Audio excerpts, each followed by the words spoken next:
네, 안녕하세요. 류수입니다. 오늘은 제가 도서관에서 이렇게 쭉 보다가 아주 재밌는 제목이 있길래 한번 읽어본 책이 있어요. 그 책은 바로 돈을 좋아하는 사람, 돈이 좋아하는 사람이라는 책이에요. 돈이 좋아하는 사람은 어떤 사람일지 이 책에 딱 써 있는 거예요. 거기다가 두께도 굉장히 얇아요. 크기도 작고, 그래서 금방 술술 읽을 수 있는 그런 책이에요. 2019년도 3월에 나온 책이에요. 그 이분이 어떤 사연이 있었길래 이렇게 돈이 좋아하는 사람을 쓸 수 있을까? 이 책의 작가는요, 일본 분이시고요. 그렇게 가난한 집안에서 태어나신 분이 아니에요. 좀 어느 정도 부유한 가정에서 태어나서 잘 성장하다가 어른이 되어서 좋은 회사를 다니고 있었어요. 그런데 이 회사에서 별 흥미를 못 느끼고 있던 도중에 돈 쓰는 재미에 붙은 거죠. 그래서 돈을 쓰다가 카드로 돌려막기를 하고 있었던 중이었어요. 근데 더 이상 카드로 막을 수가 없을 때까지 쓰게 된 거죠. 그런데 어느 날 자신한테 빚독촉이 날라와요. 형 회사 보증을 쓴 게 있는데 빚을 갚으라는 빚 독촉장이 오게 된 거죠. 그러면서 어떻게 돼요? 네, 갑자기 가난해지게 돼요. 부모님께 물려받은 빌딩이 있었는데 근데 임차인이 수개월 동안 임대료를 안 내고 야밤도주를 했다는 거예요. 거기다가 또 주변에 있던 친구는 돈을 조금씩 빌려준 친구가 있었나 봐요. 근데 이 친구가 결국에는 돈을 한 푼도 못 갚고 파산 신청하고 말았다는 거죠. 거기다가 부모님은 또 도둑이 들어서 집에 있던 값진 물건을 다 도둑을 맞은 거예요. 근데 갑자기 이게 도미노처럼 주변 상황이 다 가난에 구렁텅이에 빠지게 된 거죠. 그래서 이분이 정신을 차리고 딱 보니까 왜 이렇게 됐지? 왜 주변 사람들이 다 이렇게 변했을까? 그래서 생각을 한 거죠. 혹시 가난 보균자가 있어서 이게 전염병처럼 퍼지는 건 아닐까? 이런 생각을 한 거예요. 여러분도 생각해 보세요. 내가 혹시 가난 보균자를 갖고 있지는 않을까? 내 주변 사람들도 이런 가난 보균자가 있어서 서로 세균을 옮기고 있지는 않을까? 왜냐하면 부모가 가난해, 나도 가난해, 형제도 가난해, 내 친구도 가난해. 가난한 사람 옆에 가난한 사람이 다 있단 말이에요. 그러면 이건 무슨 해결책이 있지 않을까 생각하게 된 거예요. 그래서 이분이 가난의 불행에서 벗어나는 방법을 여기서 적어 놨어요. 40가지 그런 예시가 있으니까 제가 그 중에서 몇 가지만 알려드릴게요. 그래서 이걸 보시고 내가 혹시 가난한 그런 세균을 갖고 있지는 않았나 한번 체크해 보세요. 돈이 좋아하는 사람이 어떤 사람인지 알려드릴게요. 자, 여기에서 질문을 해요. 여러분들 생각해 보세요. 5,000원짜리, 만원짜리, 5만원짜리 지폐가 있어요. 여기에 그려진 초상화가 누구인지 바로 생각나세요? 지금 바로 말씀하실 수 있으세요? 네, 생각나지 않는다면 돈을 좋아하지 않는다는 거예요. 이걸 바로 생각할 수 있는 사람은 돈을 좋아하는 사람이에요. 자, 우리나라 5,000원짜리 지폐 누가 있죠? 네, 율곡 2가 있어요. 그리고 만원에는 세종대왕, 5만원엔 신사임당이 그려져 있죠. 저는 이걸 정확하게 기억하고 있어요. 왜냐하면 예전 신문에서 우리나라 지폐는 다 성균관대 출신이다 라고 써 있었던 거예요. 자, 1,000원짜리랑 5,000원대는 성균관대 학생이고요. 만원짜리는 성균관 학장이 있고 5만원짜리는 성균관대 학부모가 그려져 있다는 거죠. 되게 재밌죠. 그래서 그런 이론으로 바로 지폐 초상화가 누가 그려져 있는지 저는 바로 알고 있거든요. 그래서 여기까지 이걸 모두 답할 수 있는 분은 돈에 굉장히 관심이 많은 거예요. 그래서 저는 돈에 관심이 많나 봐요. 이걸 알지 못하는 사람은 돈에 무관심하다는 거죠. 좋다의 반대가 싫다가 아니고 무관심이라는 거죠. 돈의 초상화가 누군지 답을 못하는 분들은 돈에 대해서 무관심하다는 거예요. 무관심하면 어때요? 돈이 나를 따르지 않게 돼요. 자, 여기에서 이런 예시를 들었어요. 고등학교 때 동창이 있었대요. 그런 사람이 그랬대. 남자분이었는데 나는 외모보다 성격이 좋은 사람과 사귀고 싶어 이랬대요. 근데 이 생각이 내면은 중요하다고 말하면서도 자기 자신은 그렇게 매력적이지도 않았고 유머러스한 그런 성격도 아니었대요. 그래서 여자친구는커녕 주변에 이성친구도 하나 없었다는 거죠. 이 동창생은 여성에게 호감을 가지려는 노력도 조금도 하지 않으면서 여성에게만 바라는 게 많다는 거죠. 가난해지는 사람도 이거랑 마찬가지래요. 돈의 외모도 돈의 성격도 알려고 하지 않는 거래요. 정말로 돈이 좋다면 외모보다 돈이 지닌 성격에 대해 좀 더 공부하면 어떨지 생각해야 된대요. 자, 보세요. 복권으로 10억에 당첨이 됐어요. 그러면 뭐 하고 싶으세요? 자, 여기에서 가난한 사람과 부자로 나뉩니다. 자, 뭐 하고 싶으세요? 집을 산다. 2번 해외여행을 간다. 3번 차를 산다. 자, 이거 다 포함되세요? 이 셋 중에 아무거라도 하면은 가난한 사람입니다. 가난한 사람은 먼저 뭘 살까부터 생각을 한다는 거죠. 그럼 부자는 어떤 생각을 할까요? 부자는 당연히 이렇게 생각한다는 거죠. 부자는 이런데요. 10억 원의 일부를 예금한다. 나머지는 분산 투자를 한다. 그래서 생긴 이자의 일부만 갖다가 쓴다. 이렇게 해서 절대로 원금에는 손을 대지 않고요. 이 중요한 돈과 오래오래 교제를 한다는 거죠. 그러니까 돈이 좋아할 수밖에 없겠죠. 나를 좋아해서 나를 계속 유지할 수 있게끔 만들어준다는 거예요. 그 부자의 특징이 이런 거죠. 그러니까 부자는 계속 돈을 가지고 있는 사람이래요. 자, 돈의 외모도 성격도 모두 좋아해야 된다는 거예요. 그럼 여기에서 아주 이거는 좀 심도 있는 얘기고요. 이제 아주 겉으로 볼 수 있는 부자와 가난한 자의 특징을 알려드릴게요. 자, 가난한 사람은요, 돈을 나눗셈으로 생각한다는 거예요. 그리고 부자는 곱셈으로 생각하고, 물건을 살 때 100만 원짜리 물건을 나는 할부로 생각해. 이러면 어떻게 돼요? 굉장히 돈이 조금씩 나가는 것 같단 말이에요. 근데 부자는 이렇게 생각하지 않는다는 거죠. 예를 들어서 핸드폰을 사요. 3,000원짜리 부가 서비스를 뭐 1년간 쓰세요. 이런 사항이 있단 말이에요. 그럼 부자는 3,000원 곱하기 12개월. 그러면은 36,000원.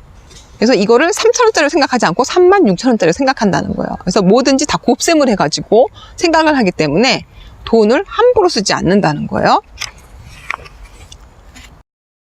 이건 되게 의외인데, 선생의 말을 믿는 가난한 사람, 선생의 말을 의심하는 부자래요. 자, 선생님의 말을 잘 따르는 사람은 어떤 사람이에요? 네, 바로 학급 반장이나 부반장이겠죠. 모범생, 이런 사람들은 선생님 말을 잘 들어요. 자, 그럼 이런 모범생이 대학도 가고 사회에 나가서 어떻게 돼요? 네, 사기를 많이 당해요. 말을 잘 들으니까, 다른 사람의 말을 잘 들으니까, 믿고 따르니까 사기를 잘 당하는 거예요. 그냥 의심 없이 듣고. 그래서 선생님 말을 의심하는 부자가 되라는 거죠. 모든 일은요, 다 본인이 책임을 져야 돼요. 본인의 선택은. 이거를 선생님을 믿고 따른 사람은 선생님 책임으로 전가할 수가 있어요. 그런데 이걸 자신의 책임으로 아는 사람은 이 선생님의 말을 하더라도 의심을 한다는 거죠. 결코 세상은 호락호락하지 않아요. 그래서 세상에서 살아남기 위해서는 반드시 또 하나의 눈을 가지라는 거죠. 자, 그러면 주변을 보세요. 모범생이 잘 사는지, 못 사는지. 자, 그리고 겉으로, 겉모습만 보고 알 수 있는 부자와 가난한 자의 특징이 있어요. 이거는 진짜 눈으로 한 번만 딱 봐도 알 수 있어요. 구두가 더러운 사람은 가난한 사람이고요. 구두가 깨끗한 사람은 부자라는 거예요. 옛날에 달인 프로그램이 있었잖아요. 거기에서 구두 닦기 달인이 계셨어요. 강남 근처에서 40년 동안 구두 닦기만 하신 분이 있거든요. 구두 닦기를 40년간 하셨으니까 이 사람의 구두만 보면 직업을 대충 아시나요? 했더니 안다고 하시더라고요. 근데 또 재밌는 질문 하셨어요. 그리고 아주 부유한 여자도 신발로 알아볼 수 있나요? 그랬더니 알아보실 수 있다는 거예요. 궁금하잖아요. 저도 여자니까. 근데 이분이 그러시는 거예요. 구두가 깨끗하고 반짝반짝 윤이 나는 여자는 삶이 평탄하다는 거죠.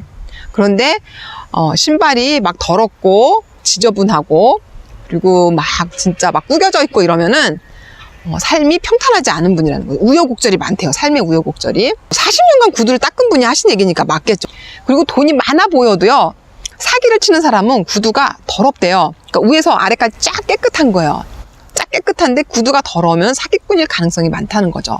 왜냐면 보통 호텔에요, 아주 돈 많은 사람들만 많이 올 것 같지만은 공짜로 호텔을 이용하려는 사람들도 종종 있대요. 그래서 그 프론티어 앞에서는 이런 사람들을 가려낼 수 있는 그런 안목이 필요하다는 거죠. 그런데 위에서 아래까지 다 명품으로 휘감고 있어도 구두가 더러우면은 긴장하고 쳐다본대요. 그러니까 그렇게 공짜 심리를 바라고 사기를 치는 사람이 많다는 거죠. 그래서 구두를 깨끗하게 사용해야 될 것 같아요.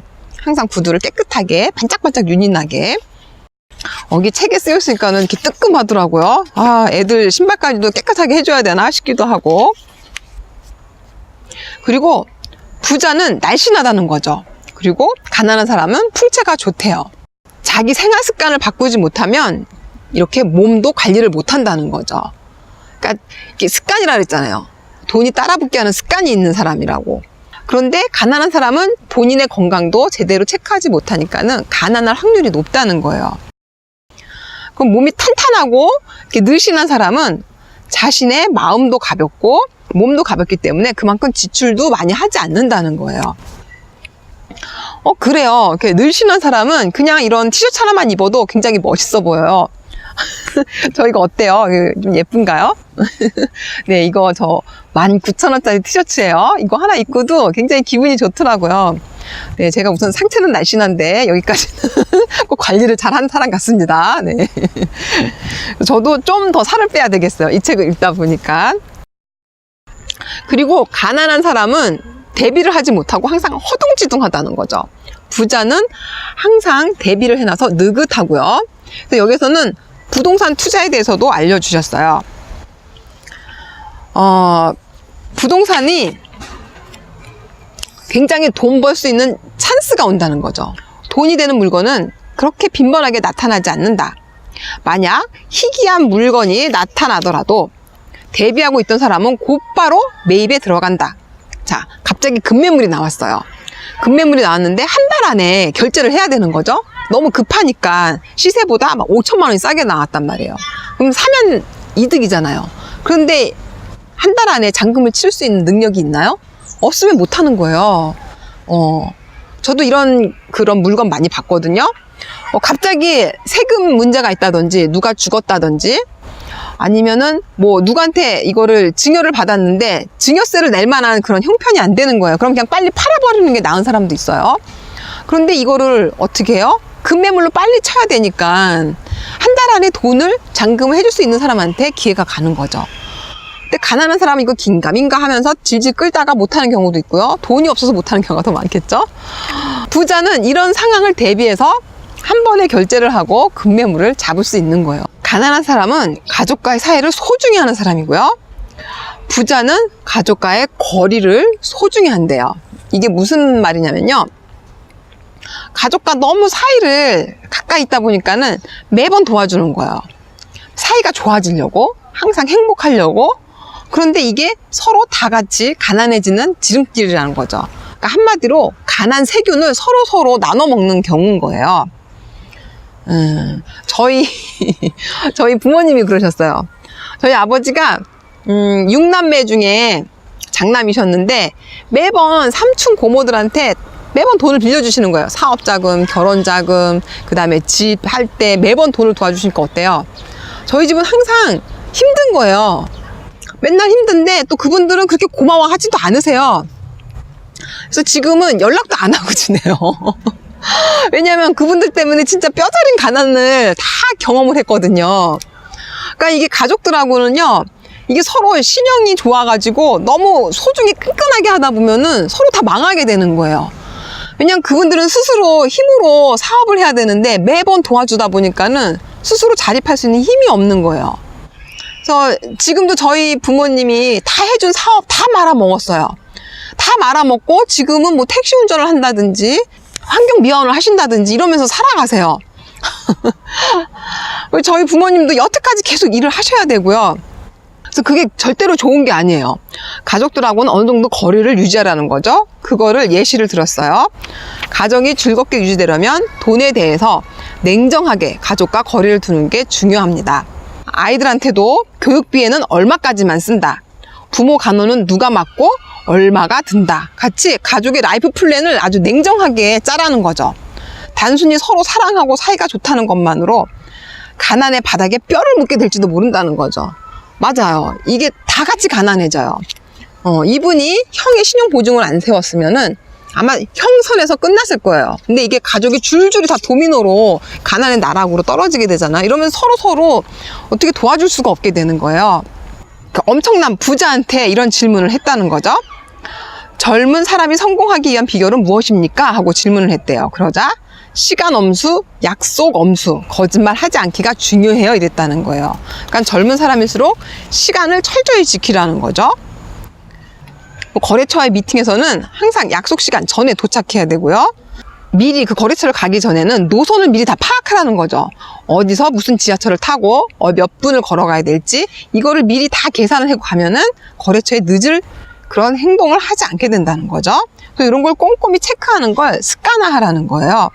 시간을 지키지 않는 행동에는 중요한 업무를 맡길 수 없는 사람의 특징이 다 모여 있대요. 그래서 이게 가난한 자의 특징이라는 거예요. 자, 그러면은 우리가 또 부자가 되려면 어떻게 해야 될까요? 부자가 되려는 습관도 여러 가지 써놨어요. 위기를 기회로 만들면서 책까지 낸 그런 분의 이야기가 여기에 담겨 있습니다. 우리 일상적인 일을 체크할 수 있고요. 나의 일상에서 있었던 작은 습관들이 아마 가난 복균자가 있지 않았나 생각해 보시고요. 저도 몇 가지 있거든요. 좀 신발도 약간 더럽고 약속 시간도 좀 안 지키고 굉장히 중요한데 그쵸? 고쳐야 되겠어요. 네, 신발 깨끗이 하고 약속 시간 잘 지키겠습니다. 여러분도 나의 가난 복균자가 어디에 박혀 있는지 한번 찾아내 보세요. 네, 그럼 오늘 제 영상이 도움이 되셨다면 구독, 좋아요, 알람 설정 해주시고요. 다음 시간에 또 만나요. 안녕.